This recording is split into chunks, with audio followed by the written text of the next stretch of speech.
muri 87 nibwo nakijijwe. Ni waramaze kwakira agakiza, genda ubibwira abandi. No kumenyesha abantu be iby'agakiza ko ari ukubabarirwa ibyaha. Hazaba hari agakiza. Nasabye ko tuza kuganira ku gakiza. Ese agakiza ni iki? Hari abantu bitwa abakizwa ariko badafite agakiza. Muraho, tubahaye ikaze kuri itabaza ry'agakiza, mwadufasha kwamamaza ubutumwa bwiza hirya no hino ku isi ku bumva ururimi rw'ikinyarwanda. Itabaza ry'agakiza ni YouTube channel duhuriraho kugira ngo twumve ubutumwa bwiza. Ese koko nta bantu muziranye badakijijwe? None nimba muziranye, wowe ukora iki kugira ngo bamenye ubutumwa bwiza se? Mwereke link ya YouTube channel bita itabaza ry'agakiza, hanyuma yumva ubutumwa bwiza akizwe, urabukoze umurimo. Murakoze. Share, comment, subscribe, byose birakenewe. Ni mu ruhande rwawe kugira ngo ubutumwa bwiza bw'Umwami Yesu Kristo bwamamare kugera ku mpera y'isi.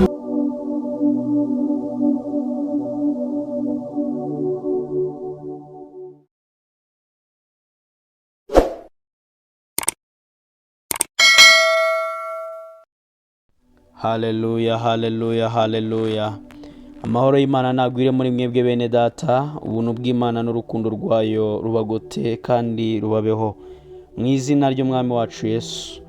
Ndagira ngo twigane ijambo ry'Imana. Tubahaye ikaze ku itabaza ry'agakiza, muri kumwe na Eva Twahirwa Emi. Tugiye kwigira hamwe ijambo ry'Imana, turebe ibintu ugomba kwitondera. Nubimenya umenye yuko ari ibitero by'umwanzi Satani, cyangwa se umenye yuko ari uburyo Satani yakugabyeho ibitero mu buryo bw'umwuka. Reka dusenge. Mana nziza, Mana isumba byose, Mana ifite imbaraga, Imana yera, turagushimiye kuturinda amanywa nijoro, turagushimiye kuturengera, turagushimiye kutuvuganira, turagushimiye kubw'imigambi yawe itagira akagero ku buzima bwacu. Waraturinze uhereye kera kose kugeza n'uyu munsi. Mana turabigushimiye, vugana natwe mu ijambo, ugendane natwe mu byo dukora. Mana turakwinginze kugira ngo uhumure amaso yacu y'umwuka kandi uzibura amatwi yacu mu buryo bw'umwuka, kugira tubashe guhagarara tudatsinzwe n'uburiganya bw'umwanzi Satani. Urakoze kuri mwiza, turagushimiye. Imbaraga zawe, ubuntu bwawe, amahoro yawe bitugote, twibere mu rwihisho rwawe data mwiza. Amen. Haleluya, haleluya. Nanone nkomeje kubifuriza umwaka mushya. Turacyari mu ntangiriro z'ukwezi z'umwaka. Ni iby'ingenzi kuba twakongera tukabifuriza umwaka mushya. Ikaze ku itabaza ry'agakiza. Itondere ibi bintu nubibona, ujye umenya ko ari igitero cya Satani mu buryo bw'umwuka. Burya mu kirere cy'umwuka hahoramo intambara z'ubuzima, hahoramo intambara mu buryo bw'umwuka, hamwe n'imbaraga za Satani ziba zishaka kuturwanya, ariko Imana yacu ihora irwana intambara iyo twemeye ko iturwanirira. Rero iteka burya uhora uri target ya Satani. Wowe uhora uri target ya Satani, kandi biragutangaza ukibaza uti kuki ari njyewe buri gihe koko? Kuki ari njyewe buri gihe upfusha? Kuki ari njyewe buri gihe urwaza? Kuki ari njyewe buri gihe uhomba? Kuki ari njyewe buri gihe umera gutya? Iteka uhora uri target, cyangwa se uhora uri igipimo cy'umwanzi Satani. Ugomba rero guhagarara nawe witeguye gukwepa icyo gipimo cy'umwanzi aba yagushyizeho. Wowe ubwawe rero, njyewe ubwanjye ntabwo dushobora kubibasha, keretse imbaraga z'Imana zonyine nizo ziturengera zikadukuraho kuba igipimo cy'umwanzi. Impamvu ni uko watoranijwe n'Imana. Haleluya. Niyo impamvu ya mbere Satani agushyiraho igipimo, nuko watoranijwe n'Imana. Usomye muri Yohana ibice 10 n'umurongo waho wa 10, Yesu Kristo yavuze naje gutanga ubugingo, ariko umujura ntazanwa n'ikindi usibye kwiba, kwica no kurimbura. Yesu Kristo yaje gutanga ubugingo ndetse buhoraho, yaje kuguha ubugingo ndetse buhoraho, ariko umwanzi we nta kindi kimuzana usibye kwiba, kwica ndetse no kugira gute, no kurimbura. Nicyo kintu cyamuzanye. Mu mpamvu rero zituma uri tageti ya Satani, uri igipimo Satani aguhozaho igipimo, nuko watoranijwe n'Imana. Yohana 10:10 haravuga ngo umujura ntazanwa n'ikindi keretse kwiba no kwica no kurimbura, ariko njyeweho nazanywe no kugira ngo zibone ubugingo ndetse ngo zibone bwinshi. Ninjye mwungeri mwiza, umwungeri mwiza apfira intama ze. Haleluya, haleluya. Waratoranijwe nshuti yanjye, umusore waratoranijwe, umugabo waratoranijwe. Rero kuba waratoranijwe n'Imana ntago bishimisha Satani, ntago byamushimishije.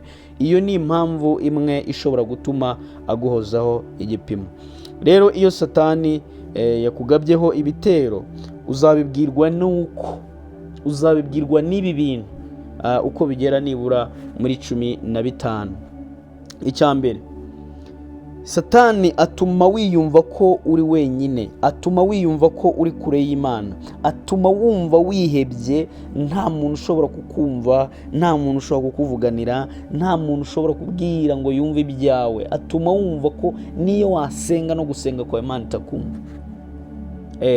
Ikintu cya mbere Satani akora, agutera agahinda, akakumvisha yuko n'Imana itakumva, akakumvisha yuko n'Imana itakuzi.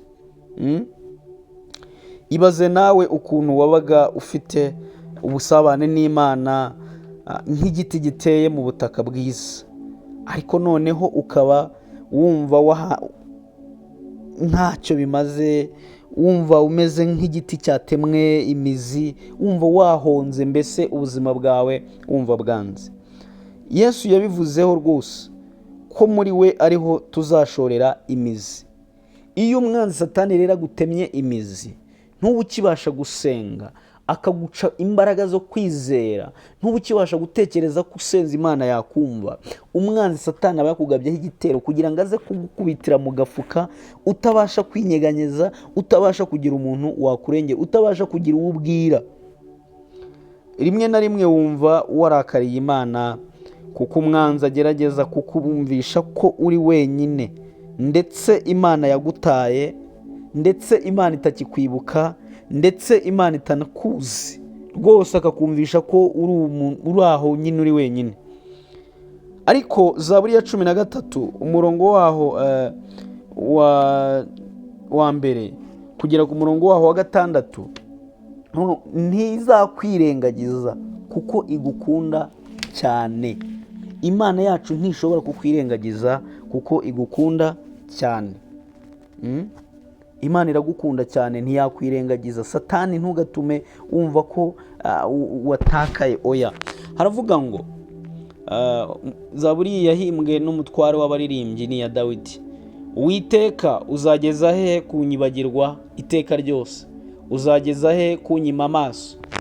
Nzageza he kwigira inama mfite agahinda mu mutima wanjye uko bukeye? Umwanzi wanjye azageza he gushyirwa hejuru yanjye? Uwiteka Mana yanjye, birebe unsubize, hwejesha amaso yanjye kugira ngo ne gusinzira ibitotsi by'urupfu. Umwanzi wanjye ye kuvuga ati ndamunesheje, abanteraga be kwishimira kunyeganyega kwanjye. Ariko niringiye imbabazi zawe, umutima wanjye uzishimira agakiza kawe. Ndaririmbira Uwiteka kuko yangiriye neza.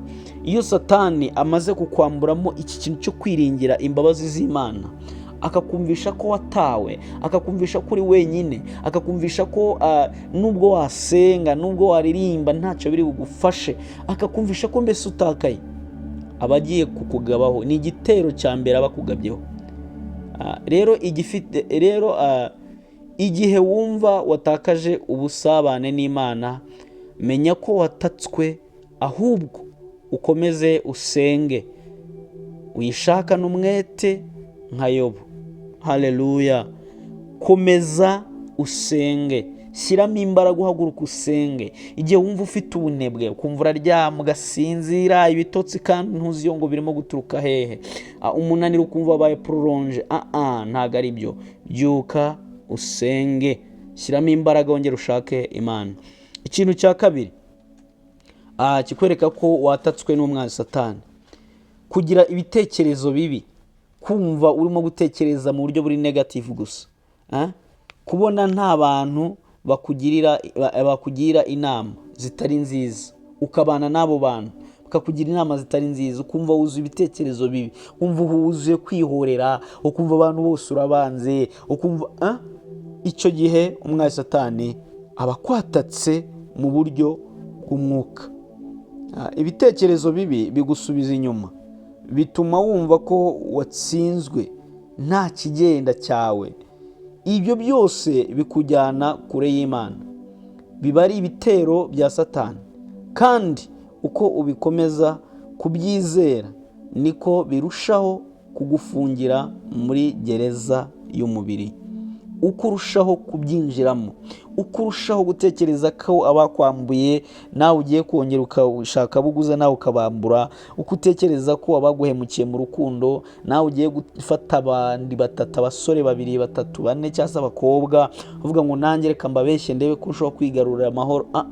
Ahubwo bigiye kugufungira muri gereza y'umubiri, bigutere kuba umusambanyi kabuhariwe, bigutere kuba ikigomeke imbere y'Imana. Rero ntabwo ari ukwiye kubikora, oya, ntabwo uko nguko ariko ukwiye kubikora, ahubwo ukwiye kwegera Imana ugasenga. Mu Bafilipi ibice 4 n'umurongo waho wa 8 haratubwira ngo ibisigaye bene data, iby'ukuri byose, ibyo kubahwa byose, ibyo gukiranuka byose, ibiboneye byose, iby'igikundiro byose,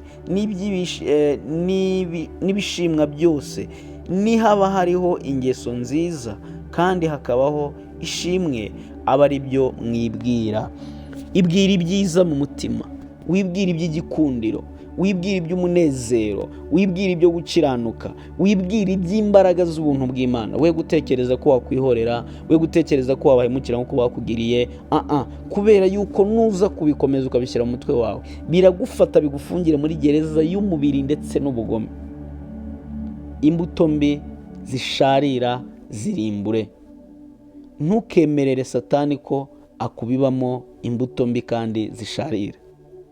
Ahangaha icyitonderwa rero, niba bimeze bityo, ayo magambo mabi n'ibitekerezo bibi bisimbuze kuvuga ibyanditswe n'andi magambo akongereramo akanyabugabo mu buzima. Iyo ukoze ibyo wongera kwiyumvamo impinduka mu buryo bwose. Uririmbe indirimbo z'ishimwe, yaba izo mu gitabo, yaba indirimbo z'ibihimbano by'umwuka abahanzi baririmbye, wongere kwiyumvamo umutima wo kumva ushaka Imana. Usome Bibiliya, wongere kuvuga ibyanditswe, kugira ngo bisimbure za mbuto mbi Satani arimo kukubibamo zo gushaka kugira ibitekerezo bibi, ibitekerezo by'ubusinzi, ibitekerezo by'ubusambanyi, ka gahinda wari ufite, ukumva nta kindi cyakamaro usibye kunywa inzoga, ukumva nta kindi cyakamaro usibye gucumura nawe ngo ubabaze Imana. Oya, Satani aba arimo kukurwanya, aba ashaka kukurangiza. Icya gatatu, gutekereza ingorane n'ibyago. Guteza ingorane n'ibyago.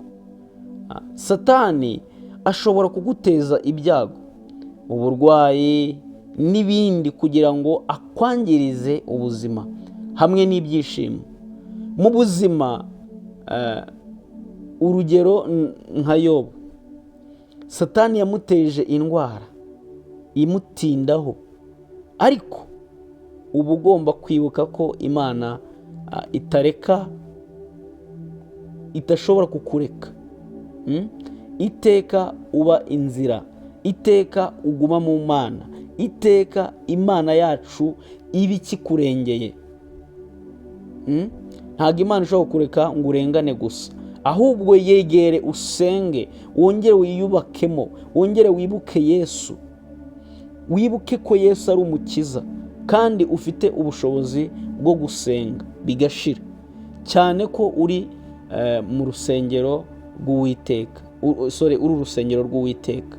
Nimba uri urusengero rw'Uwiteka rero, ugomba kwiyumvamo ko ufite imbaraga zo gusenya ibyo bikuta Satani yubatse. Satani yamuteje ibyago byo kubura abana, arabanza abura abana, arabanza abura amatungo, arabura ibye byose. Satani ntiyanyurwa n'icyo, akora no ku mubiri we, umubiri we umera ibishyute, arwara igihe kinini. Noneho ntiyagarukiraho, ahagurutsa n'inshuti ze, abari inshuti ze abo bita ba Biludadi na ba Behu n'abandi bose, baza kujya bamubwira amagambo amukomeretsa kugira ngo akunde ave ku Mana. Ariko Yobu akibuka yuko ari umwana w'Imana, akibuka yuko ari umuntu w'Imana, agasenga, akaguma akigarura, akaguma agashakisha Imana, akavuga ngo ndabizi ko Imana ari inyembabazi itansiga nubwo Satani yangabyeho igitero. Icyo gihe rero cyo guceceka kw'Imana ku buzima bwawe, ugume usenge. Niwumva Imana yacecetse ku buzima bwawe, ntushakire ikibazo ku Mana, ahubwo wowe ubwawe ugume ushake Imana kurushaho. Haleluya. Abakorinto ibice byaho 6 n'umurongo waho wa 19. Abakorinto ba mbere ibice byaho 6 n'umurongo waho wa 19 haratubwira ngo mbese ntimuzi yuko imibiri yanyu ari insengero z'umwuka wera uri muri mwe, uwo mufite wavuye ku Mana, kandi ntimuri abanyu ngo mwigenge. Haleluya. 20 kuko mwaguzwe igiciro, nuko rero mutume imibiri yanyu ihimbaza Imana. Niwumve yuko Satani ubwo akugabyeho igitero, ubukene buje, ugiye gukoresha umubiri wawe mu kwiba, ugiye gukoresha umubiri wawe mu gusambana, ugiye kuhindura igishoro, ahubwo ushore mu gushaka Imana, umubiri wawe uhimbaza Imana, hanyuma Imana igukorere ibyo ukwiye. Ikintu cya kane Satani akoresha akugabaho igitero, cyangwa se igitero cya kane Satani akugabaho kugira ngo uve ku Mana, kugira ngo utakare, kugira ngo ujye kure y'Imana. Kumva ko hari byinshi ushobora kugeraho kandi ko nta bufasha wabona, ukiyumva ko uri wenyine. Se numva nshaka gushaka, se ubundi si ubufasha bwava, kwiyumva ko uri wenyine nyine, ukumva ko nta bufasha ushobora kubona. Imana ihari kugira ngo igufashe. Imana ni umubyeyi, Imana yawe ni urukundo, Imana yawe ni inyembabazi, Imana yawe ni umutabazi. Iyi Mana yacu Uwiteka agufitiye proje ndende kandi nziza ndetse nini mu bugari no mu burebure. Niyo mpamvu udakwiye kwiyumva ko uri wenyine, niyo mpamvu udakwiye kwiyumva ko nta bufasha wamuboneraho. Oya. Kumva ko hari byinshi ushaka kugeraho kandi ko nta bufasha wabona, ibi ni bibi cyane, kuko ari nk'umunyago, ari nk'umuyaga uhuha cyane ahantu hagari bikagutera ubwoba. Ariko ibuka ko icyo Imana yagusezeranije, haleluya, icyo Imana yagusezeranyije kuzakugirira izagikora. Byigutera ubwoba, wihagarika umutima, uvuge ngo ndabigenza gute, uvuge ngo ndakora iki, uvuge ngo ndanyura he, uvuge ngo noneho ko nta byacitse. Imana yacu ihari kukumva, Imana igutegeye amatwi, Imana igutegeye amaboko. Humura. Yesaya ibice 43 umurongo waho wa 2 havuga ngo nunyura mu mazi nzaba ndi kumwe nawe, nuca no mu migezi ntizagutembana, nunyura mu muriro ntuzashya, kandi ibirimi byawo ntibizagufata. Haleluya. Kuko ndi Uwiteka Imana yawe, uwera wa Isiraheli, umukiza wawe. Nagutangiriye Egiputa aho incungu, Etiyopiya n'Iseba nahatanze ku bwawe. Haleluya. Icyo usabwa ni ukuba inkoramutima y'Imana. Nunyura mu mazi ntacyo uzaba, nuca no mu muriro ntacyo uzaba. Satani ntagatume wiyumva ko uri wenyine, kuko wahawe umugisha n'Imana. Uri umunyamugisha. Wa musore uri umunyamugisha, wa mugabo uri umunyamugisha, wa mwana uri umunyamugisha, wa mama uri umunyamugisha, wa mukobwa uri umunyamugisha. Imana yacu igufitiye byinshi mu kiganza cyayo, yaguha ubufasha, yaguha ubushobozi guhagarara udatsinzwe n'uburiganya bwa Satani. Ubwabyo ukaguma ugasenga. Ntiwiyumve ko uri wenyine. Imbere y'Imana wahabonera ubufasha, wahabonera amafaranga, wahabonera ubuzima. Ntiwiyumve ko uri wenyine.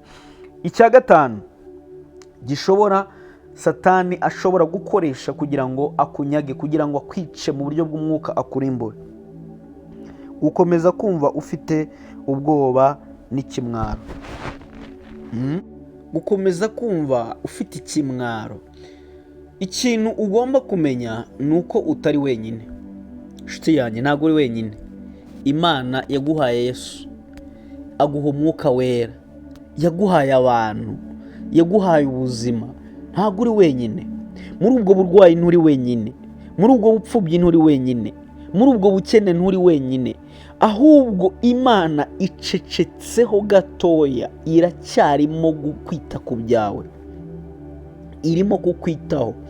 Iravuze mbaye nkuretseho gato ariko nzakugarukaho. Nturi wenyine rero. Rero iyo ufite ubwoba cyangwa ikimwaro, biba bimeze nk'igicu kigukurikira aho ugiye hose. Ibyo bikwambura icyizere, ahubwo bikarushaho kugusenya ku buryo nta kintu na kimwe watinyuka gukora. Ujya gutekereza bizinesi, ubu se nanjye nabibasha? Wajya gutekereza kwiga, ubu se nanjye nabibasha? Wajya gutekereza kuinvestinga ikintu runaka, ubu se nanjye ukumva uhorana ikimwaro n'isoni, ukumva naho abandi bari nta kintu ushobora kuvuga. Ibyo ni ibintu bibi cyane, bimeze nk'igicu kigukurikira, cyangwa se igicucu ku zuba kigukurikira aho ujya hose. Gishobora kugutanga imbere cyangwa kikakujya inyuma bitewe n'aho izuba riri. Ibi rero isoni n'ikimwaro iyo bifite, ni ikintu kibi ku buzima bwawe. Petero wa mbere ibice byaho 5 n'umurongo waho wa 7 hatubwira neza buryo ki. Katuhasome Petero wa mbere ibice 5. Petero wa mbere ibice 5 umurongo waho wa 7 haravuga ngo muyikorere amaganya yanyu yose kuko yita kuri mwe. Mwirinde ibisindisha, mube maso kuko umurezi wanyu Satani azerera nk'intare yivuga ashaka uwo aconshomera. Mumurwanye mushikamye kandi mufite kwizera gukomeye, muzi yuko bene data bari mu isi muhuje imibabaro. Muyikorere amaganya yanyu yose kuko yita kuri mwe.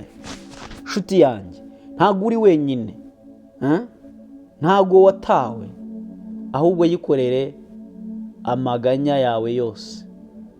Ntabwo umwuka w'Imana waduhesheje ubwoba, oya, ahubwo waduhesheje imbaraga, waduhesheje urukundo, waduhesheje confidence. Igirire self confidence mu byo ukora, igire self confidence mu byo uvuga. Upfa kuba gusa uzi ko utari kure y'Imana. Komeza ufate Imana nka Daniyeli, komeza ufate Imana nka Yosefu wanze kuryamana na kwa Potifari, komeza ufate Imana nka Dawidi. Komeza kuko yahuye na byinshi. Abo bose bahuye na byinshi byagombaga kubatera ubwoba, ariko bakomeje Imana. Ni nayo mpamvu yatumye Dawidi atsinda, nuko yabashije gutsinda ubwoba. Rero komeza Imana. Dawidi yari afite igihanda imbere ye aricyo Goliyati, akagira abantu buzuye ubwoba bihishe mu myoba mubwira ngo ntabwo bishobora, ngo nawe uriyemera, nawe uriyumva, wakanawe ubundi ugeze aha ngaho uti. Abo bose bari bahari, ariko Dawidi kuko yari yarafashe Imana, yarayikomeje, yari afite ijambo akwiye guhagararamo akavuga ngo nishe intare n'idubu, uyu nguyu ndamwica, igihanga cyenda kigaburira ibisiga. Komeza Imana, ugire iyo confidence mu buryo bw'umwuka. Ikintu cya 6, gukomeza guha umwanya cyangwa se urwaho ibyaha. Gukomeza guha urwaho ibyaha, icyo ni ikintu Satani akoresha kugira ngo agusenye mu buryo bw'umwuka. Tekereza ufashe umunyururu ukawizengurutsa ku maguru, ariko uhagaze, wicaye cyangwa se ahantu hadatekanye, undi muntu yaza kukugirira nabi, byamworohera. Undi muntu waza kukugirira nabi byamworohera. rero tekereza icyaha nk'uko nguko ko ari ahantu ariko urimo kwizirikira. Rero umenye ko uko ugerageza kubana n'Imana neza n'umwuka, ni nako Satani aharanira kugusubiza hasi. Ugakora icyaha ukumva ntacyo bitwaye, reka usambaneho gake, reka wibeho gake, ariko se imibiri yacu ukawufata ukawukoresha ibidakwiye, kumva ko gusambanaho gake ntacyo bitwaye, ngo ni sheri wanjye, ngo nta kibazo, ako se nta nubwo umugabo adahari cyangwa nubwo umugore adahari nagira gutya. Oya, wikwizirikisha ibyaha. Ibyo ni nko kuba wicaye ahantu mu ishyamba hari intare n'ibirura, warangiza ugafata umunyururu ukawizengurukirizaho ku maguru wicaye cyangwa se uhagaze. Igihe cyose uri buze kwatakwa ntabwo uri bubasha kugenda kuko wamaze kwiboha. Ibyo rero Satani nibyo akora, aragufata akagushuka akakwereka ko ntacyo bitwaye, ariko mu by'ukuri arimo kukubohera aho hantu kugira ngo uhagwe. Ndagira ngo nkubwire ko udakwiye kuba umeze gutyo. Ndagira nkubwire ko udakwiye kuba wifata uko nguko. Oya, oya, oya. Ahubwo shaka Imana. Shaka Imana. Abaroma ibice byaho 7:15 havuga ngo sinzi ibyo nkora, kuko ibyo nshaka atari ibyo nkora, ahubwo ibyo nanga akaba ari byo nkora. Ariko ubwo nkora ibyo ndashaka, nemera ko amategeko ari meza. Nuko rero noneho sinjye uba nkibikora, ahubwo ni icyaha kimbamo. Imana idufashe.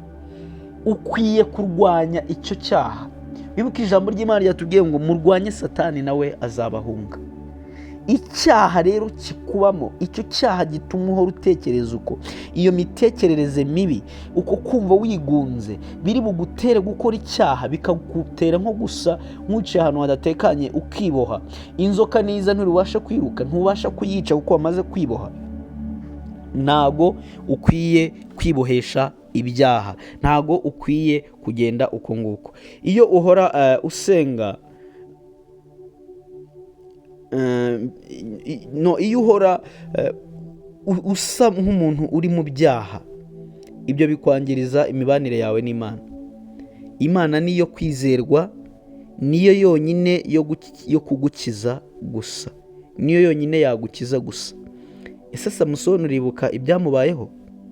Yavuze ngo mwambohesha ibyatsi bimeze gutya na gutya, nacogora nkamera nk'abandi. Kugeza hageze kuri finale avuga ngo uyu musatsi wanjye uboshye gutya, mukuyeho mukanyogosha burundu, noneho nacogora nkamera nk'abandi. Delila we ntago nkubeshye ngo bwavugishije ukuri, ariko mu by'ukuri yizingiye ahantu atari buze kubasha kwikura, yiboheshereje ahantu atari buze kubasha kwikura. Ndagira ngo ubwire ngo uko uguma kwegerana n'icyaha birimo kugutandukanya n'Imana. Uko uguma gusatira Delila birimo kukugira umunyantege nke ugiye gufatwa n'Abafilisitiya. Birimo kugusunikira kuba imbohe igiye kuba umusiki w'ingano. Birimo kugusunikira kuba uvamo amaso. Birimo kugusunikira kuba igicibwa mu muryango wa Isiraheli ukagwa mu mahanga. Nshuti yanjye, wiguma kwiboheraho ibyaha, wikomeza guha urwaho ibyaha, wiha urwaho umubiri wawe, kuko turi ingingo za Yesu Kristo, niko ijambo ry'Imana ryatubwiye. Kandi kuko turi insengero z'Imana, ntabwo dukwiye guha urwaho imibiri yacu. Ikintu cya 7, guhangayikishwa n'ahahise, guhora usubira inyuma mu mateka. Guhora utekereza ku mateka yawe. Yego waragerageje gukora ndetse cyane rwose, nyamara nta musaruro wabikuyemo. Rero ibyo ntukwiye guha kubisubiramo, ntukwiye gufata ubwonko bwawe ngo ubisubizemo ibitekerezo. Amaso ubisubizemo amaso, ubisubizeho amaso. Oya, ahubwo ukwiye gukomeza imbere, ukwiye gutumbira imbere. Waragerageje ushora business urahomba, warakunze ariko barakubenze, warubatse ariko baguhaye divorce. Ntago rero ukwiye gufata ibyo bitekerezo byawe ngo wongere witegereze inyuma. Ukwiye kubafata nk'amateka inyuma ukwiye kuhafata nk'ahahise, ariko ntabwo hakwiye kuguma mu maso yawe ngo abe ariho ugenderaho, ngo abe ariho ufatiraho icyitegererezo. Oya, rero iyo ibyo bikubaho, ujye umenya ko ari igitero cya Satani, aba ashaka kugufatira mu mateka y'ahahise, kukubohera mu bupfubyi, yo kukubohera ko wahoze uri umukene, ko iwanyu nta muntu wigeze ukirubayo, iwanyu nta muntu wigeze wigubayo, ukanga kwiga kubera yuko iwanyu nyine nta muntu wizubayo. Oya, ayo ni amateka y'ahahise. Haleluya.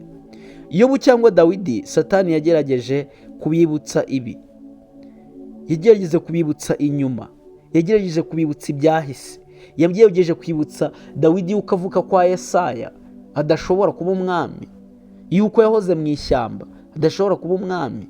Yageragezaga kwibutsa Yobu yuko abana be bapfuye, yahoze akize none yarakennye, niwe mukene mwiza uhari. Ariko bamwimye umutima. Satani aba ashaka kukubohera mu mateka mabi yawe y'ahahise, cyangwa se y'umuryango wawe hahahise, ntukamuhe urwuho. Rero ukwiye kwiha gusa, kwishyiriraho gahunda nshya ituma udacika intege, ku buryo ahahise hatarusha imbaraga ahazaza hawe. Ukwiye gushyira imbaraga mu gushakisha ahazaza. Ahahise ntihakwiye kurusha imbaraga ahazaza. Imana nidufashe. Nshuti yanjye, ntugume gutekereza ahahise gusa, kuko nujya muri ayo mateka y'ahahise, Satani aragutsindayo. Arakwibutsa yuko iwanyu mubyarira mu rugo, ariko ukwiye gusenga ukarwanya uwo mwuka. Arakwibutsa yuko ntawe iwanyu wigeze atera imbere, ntawe iwanyu watuye mu mujyi. Biratuma rwose utagura mu mujyi ngo uhature, biratuma nta terambere nari mugira, kubera yuko Satani arimo kukwibutsa amateka y'iwanyu ko nta cyiza kibaye. Mutsinde, nibwo uri bugere imbere. Komeza Imana. Ikintu cya 8, ibibazo by'ubukungu, imibereho mu bukungu, umwuka w'ubukene Satani arawukoresha cyane kugira ngo akwicire destiny, kugira ngo akurimburane umwuka wo gusenga, kugira ngo agukamuremo imbaraga. Bibiliya itubwira ko Imana yifuriza umuntu kubaho neza cyane, ariko ugasanga turakennye. Ibi ntabwo Imana ibikora, ahubwo mu gihe tutakoze amahame y'ibyo dusabwa, kuko Satani yaduteje ubunebwe bwo kudakora, tuba abakene. Se wakora ibyo ugezeho ukabisesagura, ibituma ubaho ukennye, ukabyita ko ari Imana yabigennye, nyamara si byo. Imana yacu ishaka ko wowe ubaho mu buzima bwiza. Imana yacu ishaka ko ubaho ukize, ishaka ko ubaho ufite ibyo gufasha abakene, abatishoboye, ishaka ko ubaho ufite ubushobozi bwo gusura abarwayi. Ariko ntabwo dushyira amahame y'ubumana mu buzima bwacu ngo dukure amaboko mu mufuka dukore. Uspending umwanya munini ku musozi gusa wagiye gusenga, uri musenga, ariko udashobora no gufata umwanya wo gukora. Nibura ngo igihe cyawe, gusenga ni ubuzima, ntabwo gusenga ari umwanya. Iyo ufashe ubuzima bwawe ukabuhindura gusenga, n'iyo urimo gukora urasenga. Umushumba uragiye kuka arasenga, umushoferi utwaye arasenga, umuntu ibyo urimo gukora byose urimo gusenga, kuko gusenga ari ubuzima. Ni nko guhumeka, ntabwo uhagarika guhumeka ngo ubukiriho, ubihagaritse gato bikugiraho ingaruka zikomeye cyane. Rero impamvu umwuka w'ubukene utwokama, Satani adutera umwuka w'ubunebwe wo kudakora. Wanakora ibyo ugezeho ukabisesagura, ukumva ko ari Imana yabiteye, ukumva ko ari iki, cyangwa se kubera ko Satani yaguteje umwuka w'inyatsi ntubimenye, icyo ukoze cyose bikanga. Ndagira nkubwire ngo shaka Imana uyigundire, uyifate igutsindira umwuka w'ubukene, kuko nukena bizagutera kwiba, nukena bizagutera gusabiriza, nukena bizagutera kuba uri umuntu uri aho ngaho utagira icyerekezo, bigayisha umurimo w'Imana. Ndagira ngo urwanye uyu mwuka w'ubukene, umwuka Satani aguteza w'ubukene utuma utaguma mu isezerano. Icya 9, kugira ubunebwe budasanzwe kandi ukumva ntacyo bitwaye. Ukagira ubunebwe bwo gusenga ukumva ntacyo bitwaye. Ukagira ubunebwe bwo kujya ku rusengero ukumva ntacyo bitwaye. Ukagira ubunebwe bwo gukora ukumva ntacyo bitwaye. Mbese ukumva ntacyo bitwaye kandi ari umwuka mubi w'ubunebwe. Wenda mu buzima umuntu arananirwa pe, ariko ibi byo byiyongera vuba ukumva unaniwe bidasanzwe. Imigani 22:13 haravuga ngo, Imigani 22 n'umurongo waho 13 hatubwira ngo umunyabute arahwaganya. Umunyabute arahwaganya ati hanze hari intare, nasohoka yanyicira mu nzira. Uhora uvuga ngo ese noneho ubu ndakora, none nashora ibi nabishoramo nkahomba, none nakwinvestinga amafaranga yanjye ahantu nkashya, niko tujya tuvuga. None byagenda gutya amafaranga yanjye akagendera ubusa, none nagira gutya bikagenda gutya. Ubunebwe kandi ukumva ntacyo bitwaye. Ubwo bunebwe ni bubi cyane, bugiye kuguhozaho umwuka w'ubukene. Uwo mwuka w'ubukene uguteza ibyaha, ibyo byaha bigahisha umurimo w'Imana, bituma urekura Imana. Yewe wa munyabute we, rekura ubwo bute bwawe. Ikimonyo ngo kibasha gufata ibyo kurya kikabibika mu gihe cyo muki, kikabibika mu gihe cy'umwero. Inzara yatera kikaba kihunikiye ibyo kurya byacyo, ariko ngo umuntu we wapi, wa munyabute we, oya. Mu gihe ucitse intege, senga Imana ikongerera imbaraga kugira ngo udakurura ubunebwe. Satani akishimira ko ufite ubunebwe. Wananiwe gusenga, wananiwe gusura abarwayi, wananiwe kujya mu gikorwa, wananiwe gukora imirimo yawe ya buri munsi, wananiwe. Ibyo ngibyo Satani nibyo abashaka. Hari ubwo ujya kubyuka ukumva nk'umutwe wagira ngo bawuzirikiye hasi, ndasenga mu kanya, aramuyaza mukongeraho agasaha, aramuyaza mukongera. Ubwo bunebwe ukumva ntacyo butwaye, ni umwuka mubi wa Satani yagabye ku buzima bwawe. Mu izina rya Yesu Kristo turasenye uyu mwuka mubi. Icyacumi, ikintu cya cumi gishobora gutuma wumva cyangwa se umenya ko ari igitero cya Satani ku bantu bashakanye: gukimbirana n'uwo mwashakanye, kugirana amakimbirane n'uwo mwashakanye, uwo mubana cyangwa se uwo mukorana, cyangwa se uwo muturanye, gukererwa, gutinda, gusaba imbabazi. Ukumva nturi busaba imbabazi, ese namusaba imbabazi. Murakimbiranye warangiza ugakererwa no kumusaba imbabazi. Ntago ari byo nshuti yanjye. Ese uribuka ukuntu Imana yatatanyije abantu bubakaga umunara w'i Babeli muri Babylon? Yabatandukanyije indimi, ntibumvikana. Rero Satani iyo ashaka kugusenya nawe akoresha uburyo wowe n'uwo mukundana, cyangwa wowe n'uwo mubana, cyangwa wowe n'uwo mukorana, umupatana wawe, akoresha buryo ki bwose abateza umwiryane. Hakabura n'usaba imbabazi undi, hakabura umuntu wasaba imbabazi. Ntukemere yuko mu gihe cyose wagiranye amakimbirane n'umuntu, ntukemere yuko mu gihe haje agatotsi hagati yawe mu mubano n'undi muntu, ntukemere ko utinda kumusaba imbabazi, ntukemere kuguma gukimbirana nawe. Oya, ntago ari byo. Byabaye Satani yabatejemo agatotsi, ariko saba imbabazi, ihutire gusaba imbabazi, even if nubwo ari we wari uri mu makosa, ariko saba imbabazi. Rero iyo bigenze gutya, abantu baratangira ngo n'ubundi si wowe Imana yambwiye, ubwo ni umugore n'umugabo, n'ubundi ntabwo ari we Imana yanyeretse.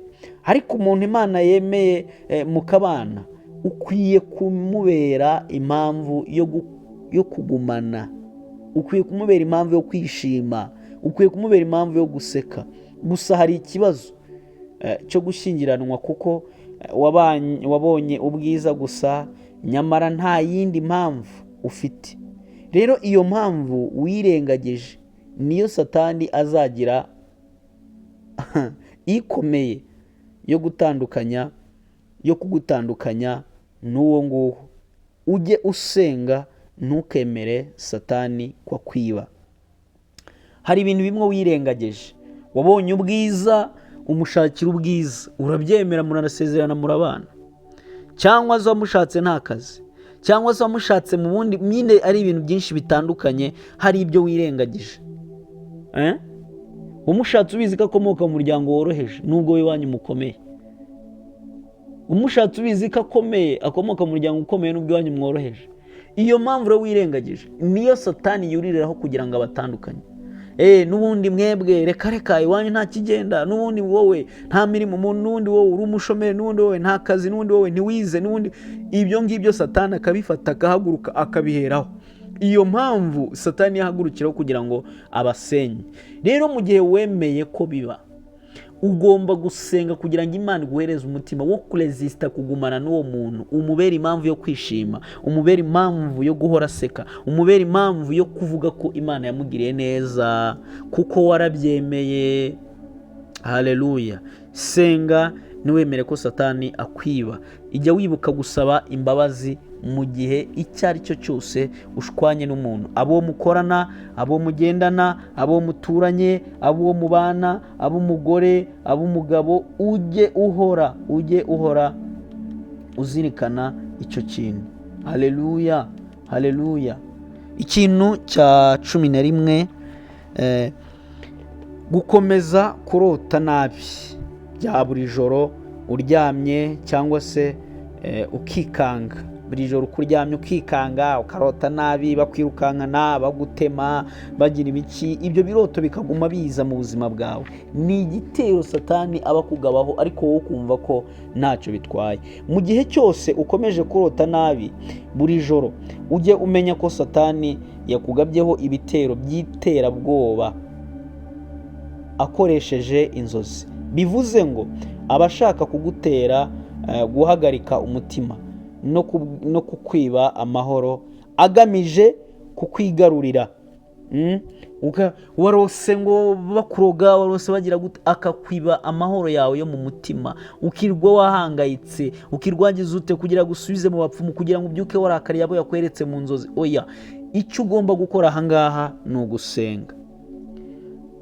Icyitonderwa, guhera uyu munsi rero ujye usenga uko urose nabi, wanarota nabi warota neza, ujye usenga, wishyire mu maboko y'Imana kugira ngo ivugane nawe mu mwanya wo kwatakwa n'umubiri, mu mwanya wo kwatakwa na satani, mu mwanya wo kwatakwa n'umubi. Kandi ujye ukomeza usenge wizeye ubudasiba. Haleluya. Ujye usenga ubudasiba. Ese buri munsi iyo urose inzozi zimwe gusa wumva ko ari ibisanzwe? Ndagira ngo ubwire ko atari ibisanzwe. Izo nzozi urota ntabwo ari ibintu bisanzwe. Nimba satani arimo kukwatakiramo kugira ngo akwiciremo, aguteze agahinda, akubuze amahoro yo mu mutima. Ubundi Imana yaremye ijoro nk'umwanya mwiza, nk'umwanya w'uburuhukiro bw'umuntu. None niba ukubera ubwoba no kurira, ukwiye gusenga. Nimba ari igihe cyo kuzura agahinda, nimba ari igihe ijoro ni umwanya mwiza Imana yaremeye umuntu kugira ngo aruhuke, wo kuruhukiramo, akaganira n'Imana mu buryo bw'inzozi. Nimba rero ukubera umwanya wo kurara ukora, kurara wiruka, wo kurara urwana mu bitekerezo mu nzozi, ufite ikibazo satani yaraguteye. Mu izina rya Yesu Kristo ndamenagura imbaraga z'inzozi mbi ku buzima bwawe. Mu izina rya Yesu Kristo ndamenagura imbaraga zose za karande n'abadayimoni ku buzima bwawe. Mu izina rya Yesu, jya usenga kandi ushaka n'Imana umwete, ukomeze gusenga wizeye. Ikintu cya 12, kunanirwa cyangwa se kwanga gusenga Imana mu gihe cy'umwanya muremure n'umutima wawe wose. Gusenga, ujya gusenga ukumva ukagira ngo wasenze nk'amasaha 10 kandi ari iminota 2, ukagira ngo wasenze nk'isaha yose kandi nta n'iminota usenze. Imbogamizi nyinshi mu bihe, wenda uhura n'imbogamizi nyinshi cyangwa se n'ibibazo byinshi mu bihe byawe byo gusenga nka Daniel, ariko ntabwo gutinda gusubizwa bisobanura ko utazasubizwa. Oya, komeza usenge ahubwo cyane kugeza marayika akuzaniye ibyawe byabuze. Haleluya.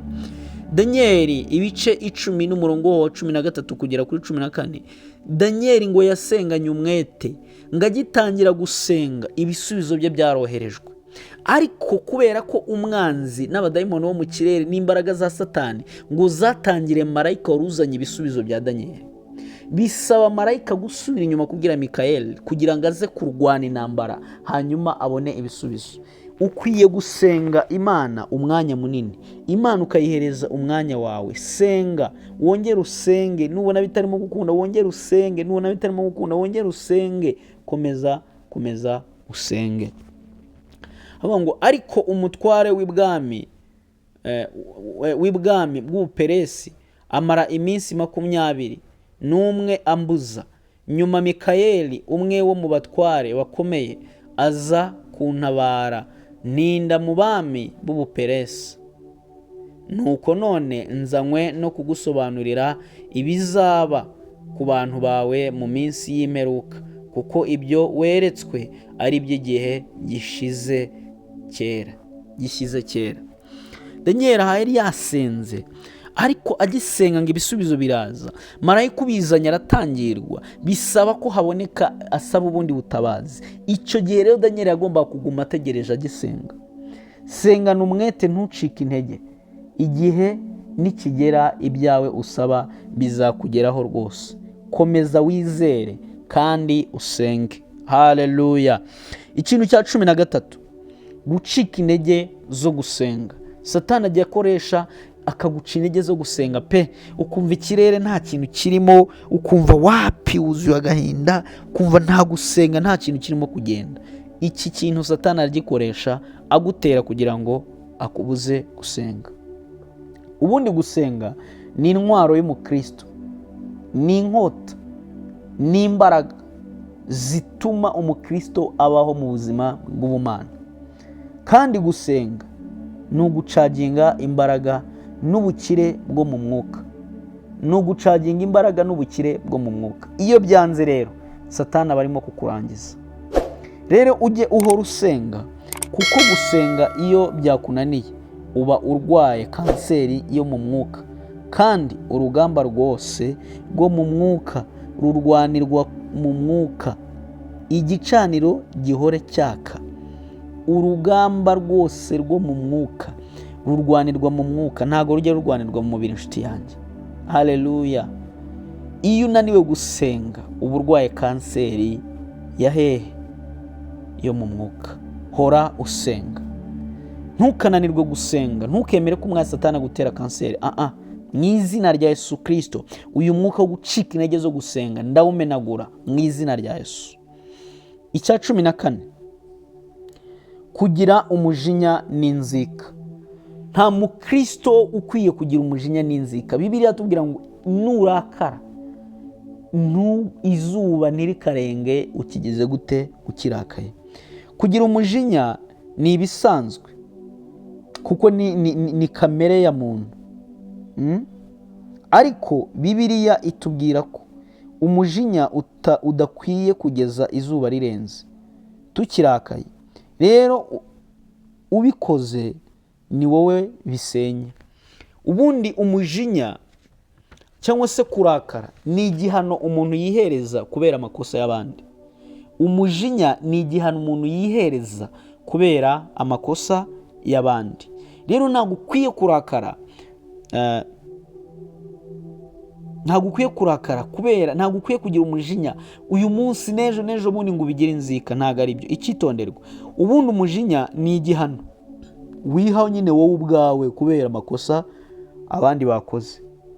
Izuba ntirikarenge ukirakaye, kandi ntukagire inzika, kuko ibyo Satani abikoresha agusenya. Ujye uhora ushaka Imana. Inzika n'umujinya niho hava ishyari. Ishyari rikaba umuzi wo kuroga no kwica. Mu izina rya Yesu Kristo, uwo mwuka w'inzika ndawusenya, ndawumenagura ku buzima bwawe. Amaraso ya Yesu Kristo aguhe kugira umutima ubabarira mu izina rya Yesu. icya 15 ari nacyo cya nyuma, kumva ko mu mwuka nta kigenda, kumva ko hari icyo ubura mu mwuka, kumva ko watakaye, kumva ko udahari, kumva ko umwuka wawe nta kigenda. Iki kintu Satani aragikoresha. Bibiliya itubwira ko iteka Satani ahora ashaka kutwiba. Rero mu gihe wiyumva uko nguko, iherere usome Bibiliya, izajya igufasha ikongere wongere kugirana ubusabane n'Imana neza. Haleluya. Igihe wumva ko mu mwuka hari ibyacitse, igihe wumva ko mu mwuka nta kirimo kigenda, egera Imana ugirane ubusabane nayo. Petero wa mbere ibice 5 n'umurongo waho wa 8 haravuga ngo, mwirinde ibisindisha, mube maso, kuko umurezi wanyu Satani azerera nk'intare yivuga ashaka uwo aconshomera. Mumurwanye mushikamye kandi mufite kwizera gukomeye, muzi yuko bene data bari mu isi muhuje imibabaro. 10 kandi Imana igira ubuntu bwose yabahamagariye ubwiza bwayo buhoraho buri muri Kristo, izabutunganya rwose ubwayo, ibikomeze, ibongerere imbaraga nimumara kubabazwa akanya gato. Nimumara kubabazwa akanya gato. Gusenga rero bizakubera intwaro ikomeye igufasha gutsinda umubi.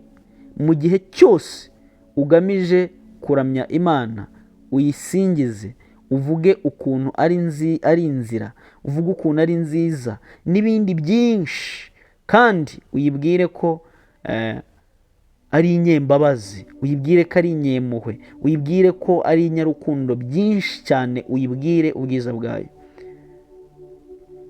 Haleluya. Umubi ameze nk'intare itontoma, ariko humura ziraziritse. Haleluya. Humura ziraziritse. Humura intare ziraziritse. Humura intare ziraziritse. Uwiteka Imana abahereza umugisha. Ibi bintu 15 ubifate kandi ubimenye, nibikubaho ujye umenya ko ari igitero cya Satani. Ibi bintu nibijya bikugeraho ujye umenya ko Satani abikoresheje nk'igitero kugira ngo akwice kandi akurimbure. Reka dusenge. Mu izina rya Yesu Kristo, imbaraga z'amaraso ya Yesu Kristo zatuzahuye. Mwami Yesu, turamenagura umwuka w'ubwoba, turamenagura umwuka w'ubunebwe bwo gusenga, turamenagura umwuka w'ubunebwe bwo kudakora, turamenagura umwuka mubi wose w'umujinya na karande, turamenagura umwuka wo kudasaba imbabazi, turamenagura umwuka w'inzika. Mu izina rya Yesu Kristo, reka Data uduhindure, wongere kuducura bushya, wongere kuduhindura imbaraga, wongere kuduhindura ubuzima. Mana, tubera abandi ikiraro cyo kukugeraho, kandi Mwami uduhe imbaraga zo kugufata tukagukomeza. Mu izina rya Yesu, humura amaso yacu, zibura amatwi yacu. Mana, imbaraga zawe zituzenguruke kandi zitugote. Tubisabye twizeye izina ryawe, kuko uri umwami n'umukiza. Mu izina rya Yesu Kristo, amen. Imana yo mu ijuru yahereza umugisha. Murakoze cyane. Ciao ciao.